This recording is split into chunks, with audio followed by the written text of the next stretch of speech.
میرے محترم دوستو، اس مہینے کی اہمیت کو اجاگر کرنے کے لیے سید دو عالم فخر دو عالم حضور سرور کائنات حضور صلی اللہ علیہ وسلم نے رمضان المبارک سے ایک دن پہلے ایک خطبہ ارشاد فرمایا، اور اس خطبے کا مقصد یہی تھا کہ لوگوں کو اس مہینے کی اہمیت کا پتہ چل جائے، تاکہ اس مہینے سے زیادہ نیک اعمال کر کے اپنی زندگیوں کو اور آخرت کو کامیاب بنا سکے۔ اسی لیے آپ صلی اللہ علیہ وسلم نے سب کو، صحابہ کرام کو اکٹھے کر کے خطبہ ارشاد فرمایا قد اظلکم شہر عظیم، لوگوں تم پر بہت عظیم الشان مہینہ سایہ کر چکا ہے، یعنی ایک عظیم الشان مہینہ آ چکا ہے، اور یہ مہینہ شہر مبارک، بڑا ہی برکتوں والا مہینہ، اور فرمایا فیہ لیلۃ خیر من الف شہر، اس میں ایک رات ایسی ہے جو 1000 مہینے سے بہتر۔ یہ لیلۃ القدر کی طرف آپ نے ارشاد فرمایا، اور چونکہ یہ آخری عشرے میں تاک راتوں میں سے کسی رات میں یہ ہوتی ہے۔ اور پھر آپ نے اپنی بیان کو، اپنی قیمتی ارشادات کو آگے بڑھاتے ہوئے ارشاد فرمایا من تقرب فیہ بخصلۃ من الخیر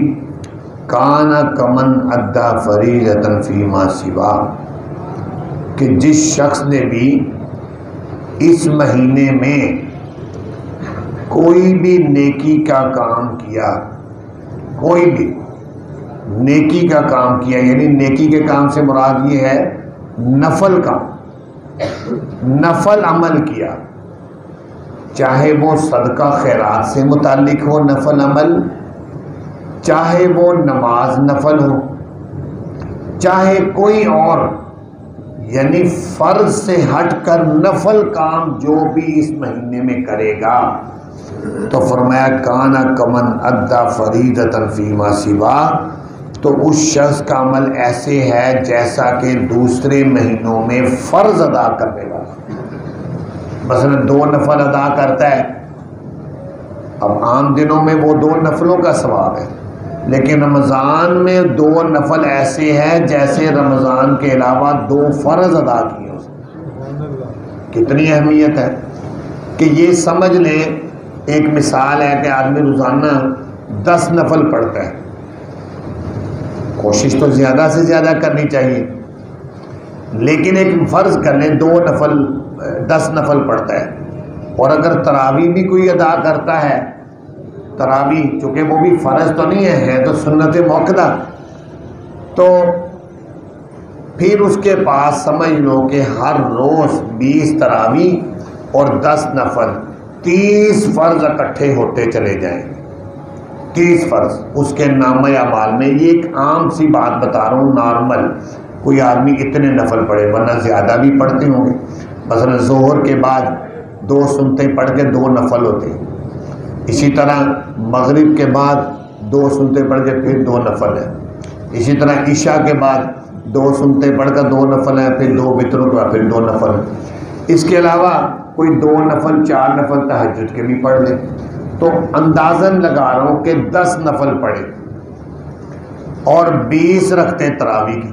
تو 30 رکھتے ہیں، گویا کہ یہ نفل نہیں 30 فرض اس کے نامہ اعمال میں روزانہ کے درج ہو رہے ہیں۔ اچھا، پھر پورا مہینہ یہ درج ہوتے رہیں گے، اب وہ ذخیرہ ہو گئے اس کے نامہ اعمال میں، اجر اس کا عام دنوں میں فرض کا ہے وہی ملے، لیکن فرض کا اجر و ثواب کے علاوہ انسان کے ذمے میں جو نماز کسی کمی کوتاہی کی وجہ سے قبول نہیں ہوئی، اس کی اپنی کسی غلطی کی وجہ سے کوئی نماز ایسی ہے نامکمل ہے، اب قیامت کے دن جب اس کے نامہ اعمال کو کھولا جائے گا، کیونکہ نماز کا حساب ہوگا کہ فجر پڑھی ہے کہ نہیں، پڑھی ہے تو صحیح پڑھی ہے، اسی طرح ظہر پڑھی ہے کہ نہیں اگر پڑھی ہے تو صحیح پڑھی ہے، اس طرح پوری ڈیٹیل سے اس کا حساب۔ اب اگر فرض کریں کسی انسان کی ایک نماز بھی غلط نکل آئی کہ یہ فرض ٹھیک نہیں ہے، فرشتوں نے بتا دیا کہ اس کی رکوع ٹھیک نہیں کیا تھا، اس کا وضو ٹھیک نہیں ہوا تھا، کوئی بھی مسئلہ کہ جس کی وجہ سے اس کی ایک نماز غلط نکل آئی، تو ایک غلط نماز کے بدلے میں اس کے 70 جو ہے نوافل لے کر اس کا پورا کیا جائے گا۔ اب یہ ہے کہ یہ جو نفل ہے رمضان کے، یہ نفل فرضوں کے برابر ہے، ان کا اجر و ثواب اتنا ہے۔ تو جہاں انسان کے نامہ اعمال میں نیکیاں جمع ہوتی ہیں، اس کے ساتھ ساتھ انسان کو اس بات میں بھی سہولت ملے گی، فائدہ ہوگا کہ اگر نمازوں میں کوئی کوتاہی ہوئی تو پھر اللہ تعالیٰ اس کے ذریعے سے اس کو پورا فرما دیں گے۔ اور فرمایا ومن ادا فریضۃ فیہ کان کمن ادا 70 فریضۃ فیما سوا، اور جو آدمی اس رمضان میں ایک فرض ادا کرے گا، ایک فرض نماز ہے یا کوئی فرض، تو گویا وہ ایسی ہے دوسرے مہینوں میں 70 فرض ادا کرنے کے برابر ہے۔ 70 فرض، اتنا اجر و ثواب اللہ تعالیٰ اس مہینے میں انسان کو عطا کرتے ہیں کہ یہ اللہ کا مہینہ ہے۔ رمضان مبارک کے بارے میں ہے کہ یہ اللہ کا مہینہ، شہر اللہ، اللہ کا مہینہ۔ اور فرمایا وَهُوَ شَهْرُ الصَّبْرِ وَالصَّبْرُ ثَوَابُهُ الْجَنَّةِ، یہ صبر کا مہینہ ہے اور صبر کا ثواب جنت ہے۔ صبر کیا ہوتا ہے؟ صبر یہ ہوتا ہے، صبر کا لغوی معنی ہے اپنے آپ کو روکنا، اپنے آپ کو روکنا، اس کو کہتے ہیں صبر۔ تو روزے میں صبر ہوتا ہے، کیا مطلب کہ انسان اپنے آپ کو کھانے پینے نفسانی خواہشات سے روک کر رکھتا ہے۔ یہی معنی صوم کا بھی ہے۔ صوم کا مطلب ہے روکنا، صوم کا مطلب روکنا۔ تو آدمی جو روزہ رکھتا ہے تو گویا صبح صادق سے لے کر مغرب تک اپنے آپ کو کھانے پینے نفسانی خواہشات سے روک کر رکھتا ہے، تو اس لیے گویا یہ صبر کر رہا ہے، اور صبر کر رہا ہے ظاہر ہے اس کو روزہ رکھے گا، اگر شدت کی گرمی ہے تو پیاس لگے گی، سردی ہے اس کو بھوک لگے گی، اور بھوک لگے گی عام دنوں میں تو جب پیاس لگتی ہے آدمی پانی پی لیتا ہے، جب بھوک لگتی ہے آدمی کھانا کھا لیتا ہے، لیکن اس میں وہ یہ سمجھتا ہے کہ میرا روزہ ہے، میں نے کھانا نہیں کھانا، ٹائم بے شک ہو گیا کھانے کا لیکن میرا روزہ ہے، پیاس لگی ہے، پانی کو دل چاہ رہا ہے، پانی موجود ہے لیکن اس لیے نہیں پی رہا کہ میرا روزہ ہے۔ تو اب یہ صبر کر رہا ہے، برداشت کر رہا ہے، بھوک لگ رہی ہے برداشت کر رہا ہے، پیاس لگ رہی ہے برداشت کر رہا ہے، کیوں کہ میرا روزہ ہے۔ تو اب یہ صبر ہے، تو فرمایا وَالصَّبْرُ ثَوَابُ الْجَنَّةِ، صبر کا ثواب صرف اور صرف جنت ہے۔ کتنی عظیم الشان محنت، کتنا عظیم الشان اجر و ثواب ہے، اللہ تعالیٰ کا انعام و احسان ہے کہ اس نے اس روزے کی وجہ سے جو انسان برداشت کرتا ہے اس پر فرمایا اس کو جنت ملے گی۔ اور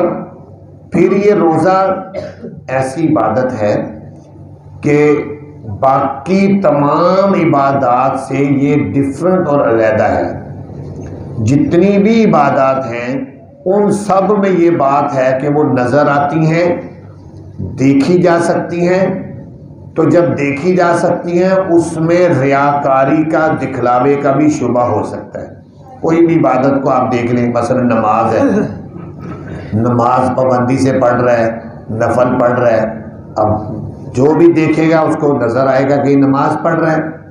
نوافل پڑھ رہا ہے اس کو نظر آئے گا کسی کو یہ نفل پڑھ رہا ہے۔ تو شبہ ہوتا ہے بعض اوقات کسی کی اگر نیت ٹھیک نہیں تو ہو سکتا ہے اس کے دل میں آئے کہ لوگ مجھے نمازی کہیں، تو جب شبہ آئے گا اس بات کا، ریاکاری کا، اگر بالفرض کسی کی نیت میں کوتاہی آ گئی تو پھر یہ ہے کہ اس کی نماز جو ہے وہ ضائع۔ اسی طرح باقی عبادات ہیں، ان میں بھی دکھلاوا ہو سکتا ہے. کوئی آدمی پیسے دے رہا ہے، غریبوں کو صدقہ خیرات کر رہا ہے، یعنی وہ نظر آتا ہے کہ اس نے دیا ہے، تو شبہ ہو سکتا ہے، ہر شخص کا نہیں، کیونکہ بہت سارے لوگ خلوص نیت سے ہی دیتے ہیں. لیکن ممکن ہے کہ اگر دل میں ایسا شبہ پیدا ہوا کہ میں اس لیے دے رہا ہوں تاکہ لوگ تعریف کریں کہ جی بڑا صدقہ خیرات کرتا ہے، بڑا سخی ہے، تو اس سے بھی وہ نیکی ضائع ہو جائے گی، وہ اس کا عمل ضائع ہو جائے گا. تو اسی طرح باقی تمام عبادات ہیں، ان سب میں یہ شبہ ہے. لیکن روزہ ایک ایسی عبادت ہے جو رمضان المبارک کی خاص الخاص عبادت، خاص الخاص، کہ روزے کے لیے اللہ تعالیٰ نے فرمایا کہ ہر عمل کے بارے میں فرشتوں تمہیں حکم ہے کہ لکھو. نماز کا اجر بھی لکھو، ذکر اذکار کا بھی لکھو، صدقہ خیرات کا بھی لکھو، نوافل کا لکھو، سب کا لکھو. لیکن روزے کے بارے میں فرمایا فرشتوں تمہیں اجازت نہیں اس روزے کا اجر لکھنے کی، اور نہ ہی تم اس کا اجر لکھ سکتے ہو. اس کا اتنا اجر بے بہا، بے حد اور بے حساب اجر ہے، تمہارے بس کی بات نہیں ہے تم لکھ سکو. لہذا وانا اجزی بھی، میں خود اس کا بدلہ دوں گا، خود اس کا اجر دوں گا. تو چھوٹی سی محنت ہے، چھوٹی سی محنت ہے. جیسا کہ اب موسم آہستہ آہستہ اور بہتر ہوتا جا رہا ہے. مارچ کے روزے پہلے مئی جون میں تھے، پھر جولائی اگست میں تھے، وہ شدت کی گرمی کے تھے. لیکن الحمدللہ جن مسلمانوں کو اللہ تعالی نے ہمت حوصلہ دیا ہوتا ہے وہ اس وقت بھی رکھتے تھے، انہوں نے روزہ وہاں بھی نہیں چھوڑا. جنہوں نے نہیں رکھنا وہ سردیوں میں بھی نہیں رکھتے. بہت سے ایسے دکاندار ہیں بلا وجہ چھوڑ کر بیٹھے ہوتے ہیں روزے کو، یعنی حالانکہ نبی پاک صلی اللہ علیہ وسلم نے فرمایا جو شخص اس روزے کو بغیر مجبوری کے چھوڑ دے، کوئی عذر نہیں، کوئی بیماری نہیں، کوئی سفر نہیں، بلا عذر چھوڑ دیتا ہے، تو فرمایا اب اس کے بعد ساری زندگی روزے رکھتا رہے تو ایک روزہ جو اس نے چھوڑا ہے پھر بھی اس کی کمی پوری نہیں کر سکتا ساری زندگی. اس لیے بلا وجہ روزے کو مت چھوڑیں. اور وجہ اور عذر کیا ہے جس کی وجہ سے آپ روزہ چھوڑ سکتے ہیں؟ بیماری ہے یا سفر ہے. کہ بیمار ہے کوئی شخص، روزہ رکھنے کی استطاعت نہیں، اور خود فیصلہ نہ کرے، خود فیصلہ نہ کرے، کسی مفتی یا عالم سے پوچھے، وہ اگر بتلائے کہ ہاں تمہارے لیے شرعی عذر بنتا ہے کہ تم چھوڑ سکتے ہو پھر چھوڑ. یا پھر اس کو سفر شرعی ہے، سفر شرعی کم از کم میلوں کے لحاظ سے 48 میل ہوتا ہے اور کلومیٹر کے لحاظ سے 78 کلومیٹر. اتنا اگر کسی نے سفر کیا ہے یا کرنے جا رہا ہے تو اس کو محسوس ہوتا ہے کہ مجھے تکلیف ہوگی سفر میں تو میں نہ رکھوں تو اجازت ہے، اس میں گناہ نہیں ہوگا، اس میں رخصت دی گئی، بعد میں قضا کر لے. لیکن اس کے بغیر نہ بیمار ہے اور نہ ہی کوئی سفر ہے، بلا وجہ روزہ چھوڑ دے، تو فرمایا کہ اس روزے کا چھوڑنے کا اتنا اس نے اپنا نقصان کیا ہے کہ ساری زندگی بھی روزے رکھتا رہے اس روزے کا اجر و ثواب حاصل نہیں کر سکتا. اور نبی پاک صلی اللہ علیہ وسلم نے ارشاد فرمایا وَالشَّهْرُ يُزَادُ فِيهِ رِزْقُ الْمُؤْمِنِ، یہ خوشخبری سنا دی مومنوں کو، خوشخبری سنا دی کہ یہ ایسا مہینہ ہے جس میں مومن کا رزق زیادہ کر دیا جاتا ہے اور اس کا ہر شخص مشاہدہ کرتا ہے. عام حالات میں، عام دنوں میں وہ رزق نہیں ملتا جتنا رمضان المبارک میں ملتا ہے. ایسے سمجھ لیں اللہ تعالیٰ اپنے بندوں کو اپنے لطف و کرم سے نواز رہے ہیں. سحریوں میں، افطاریوں میں پتہ ہی نہیں چلتا کہاں سے اللہ تعالیٰ رزق دے رہے. تو اللہ تعالیٰ نے نبی پاک صلی اللہ علیہ وسلم کی ایک ارشاد مبارک ہے اور یہ پیشن گوئی ہے فرمایا اس مہینے میں مومن کا رزق بڑھ جاتا ہے، وہ نعمتیں کھانے کو ملتی ہیں جو پورا سال نہیں ملتی۔ یہ اللہ تعالیٰ کا لطف و کرم ہے۔ اور فرمایا من فطر فیہ صائما کان لہ مغفرۃ لذنوبہ وعتق رقبۃ من النار، جو آدمی بھی اس رمضان میں کسی روزے دار کو افطاری کروائے گا تو یہ افطاری کروانا اس کے تمام گناہوں کی بخشش کا ذریعہ ہوگا، وعتق رقبۃ من النار، اور جہنم سے خلاصی کا ذریعہ بن جائے گا۔ اب صحابہ کرام تو بہت زیادہ اجر و ثواب حاصل کرنے کے شوقین تھے کہ وہ کام کرے جس میں نیکیاں زیادہ ملیں۔ اب اتنا بڑا جب نبی پاک صلی اللہ علیہ وسلم نے اجر بیان کیا کہ جو آدمی روزے دار کو افطار کروائے تو آپ نے فرمایا اس کے سارے گناہ بھی معاف ہوں گے، جہنم سے بھی آزادی ہو جائے۔ تو صحابہ کرام سمجھے کہ اتنا بڑا اجر کوئی معمولی افطاری پر نہیں ہوگا، یہ پھر لمبی چوڑی افطاری، کھجوریں، سموسے، کچوریاں، بریانیاں، قورمے، یعنی لمبا چوڑا افطاری کروا کر یہ اجر ملے گا۔ تو صحابہ کرام یا رسول اللہ اتنی استطاعت تو ہر کسی میں نہیں ہے کہ وہ افطاری کروا کر اتنا ڈھیروں ڈھیر اجر حاصل کرے، اتنی کس میں استطاعت ہے؟ تو آپ نے ارشاد فرمایا تم کیا سمجھتے ہو کہ بہت زیادہ تکلفات کرنے پڑیں گے؟ فرمایا نہیں، ایک کھجور دے کر بھی کسی کی افطاری کروا دو گے تم اجر کے مستحق بن جاؤ گے۔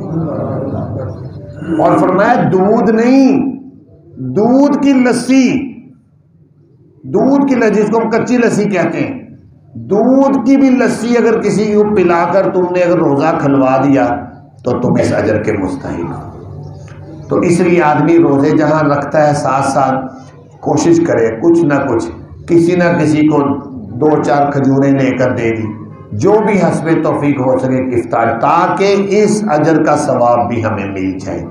خود روزے کا تو مل رہا ہے لیکن ساتھ افطاری کا اجر و ثواب بھی مل جائے۔ اور نبی پاک صلی اللہ علیہ وسلم نے ارشاد فرمایا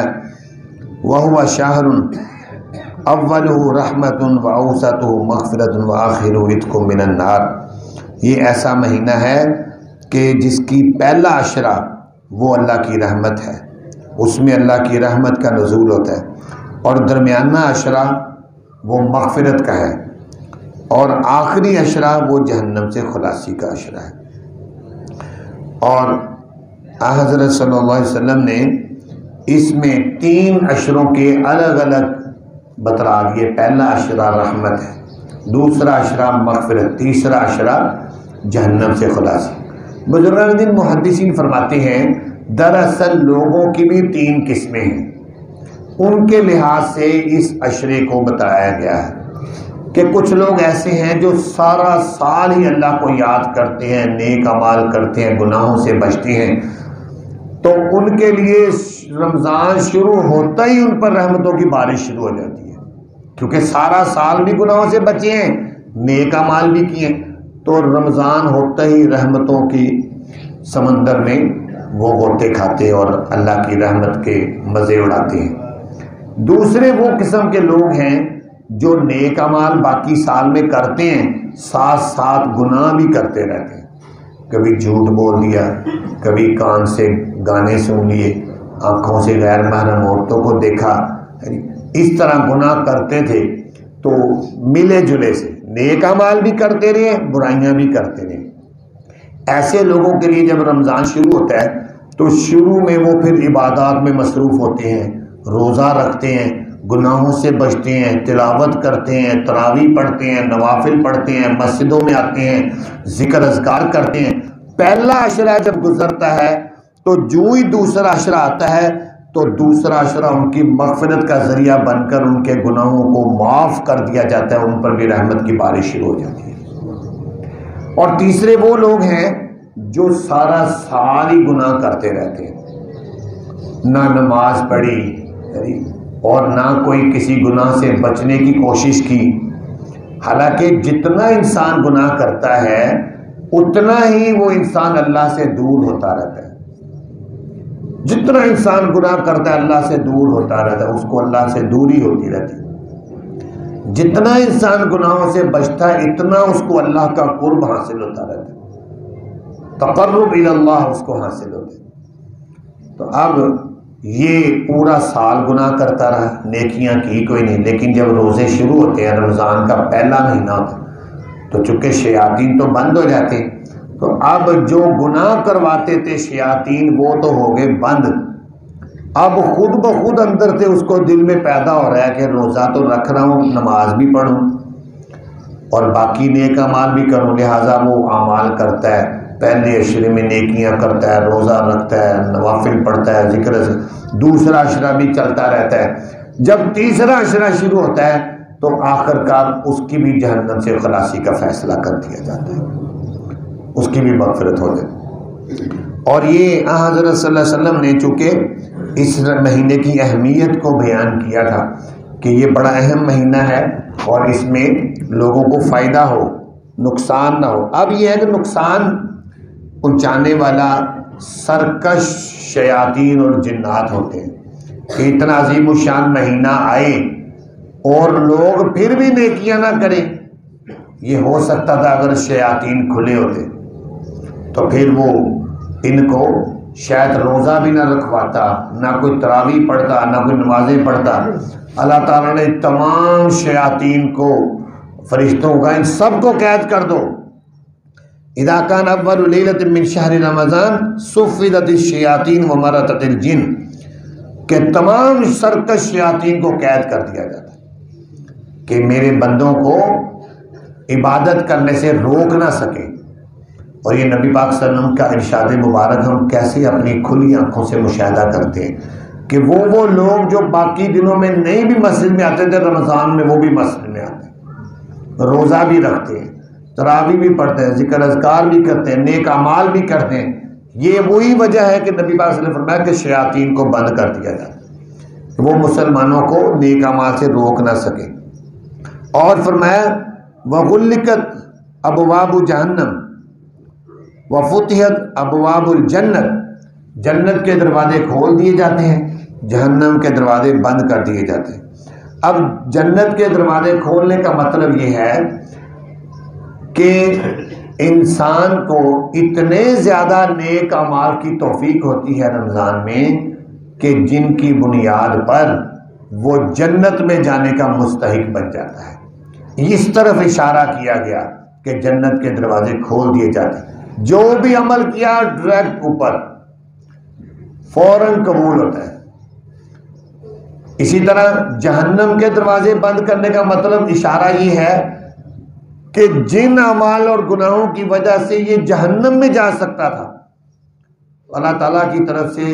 ایک غیبی انتظام کر کے توفیق دی جاتی ہے کہ اب یہ ایسے کام نہ کرے جن کی وجہ سے جہنم میں جائے گا۔ اب کتنے ارحم الراحمین ہیں اللہ تعالیٰ، کتنے شفقت اور محبت کرنے والے ہیں بندوں کے لیے، کتنا اللہ تعالیٰ کو اپنے بندوں سے پیار ہے۔ وہ چاہتے ہیں یہ کچھ کما لیں، ان زندگی کے مہینوں میں کچھ کمائیاں کر لیں۔ سارا سال پیسوں کی کمائیاں تو کی ہیں، اگرچہ اس مہینوں میں بھی کئی دکاندار چھرے نکال لیتے ہیں۔ ہمارے ایک جانے میں بتا رہے تھے کہ یورپ کے اندر، یورپ میں جو عیسائی بڑے بڑے ان کے سٹور ڈپارٹمنٹل اور اسی طرح دوسرے، وہ باقاعدہ رمضان المبارک مسلمانوں کا ایک خاص مہینہ سمجھتے ہوئے اس میں ڈسکاؤنٹ لگا دیتے ہیں کہ یہ مسلمانوں کا رمضان کا مہینہ آ رہا ہے، لہذا گھی وغیرہ یہ چیزیں سستی، یعنی سستی دیتے۔ لیکن آپ دیکھتے ہیں کہ یہاں رمضان جب آنے والا ہوتا ہے اس سے پہلے ہی ریٹ اوپر کر دیتے، تو اپنا نقصان کرتے ہیں۔ انشاءاللہ مسلمان تو پھر بھی روزہ نہیں چھوڑیں گے، وہ تو اللہ کی عبادت کو پھر بھی نہیں چھوڑیں گے، اور اللہ تعالیٰ ان کو اپنے خزانوں سے عطا کریں گے۔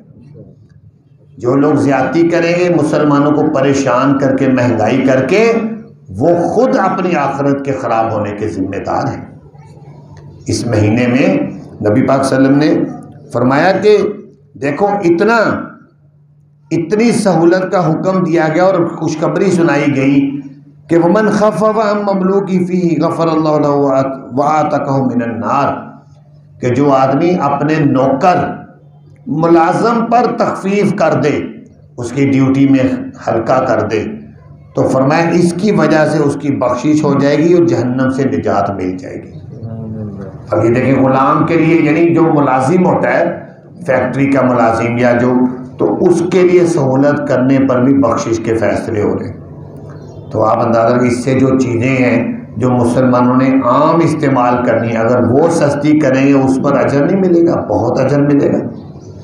لیکن یہ یقین کی بات ہے، اگر کسی کے دل میں یہ یقین ہو کہ ہاں جی مجھے انشاءاللہ اجر ملے گا اور اللہ کے ہاں میں انشاءاللہ اجر و ثواب پاؤں گا، تو پھر وہ اس پر ضرور عمل کرے گا۔ تو انشاءاللہ سب لوگ ارادہ کرتے ہیں زیادہ سے زیادہ نیک اعمال کرنے کا، قرآن پاک کی بھی تلاوت کریں، نوافل بھی ادا کریں، اور فرائض کو بھی اہتمام سے،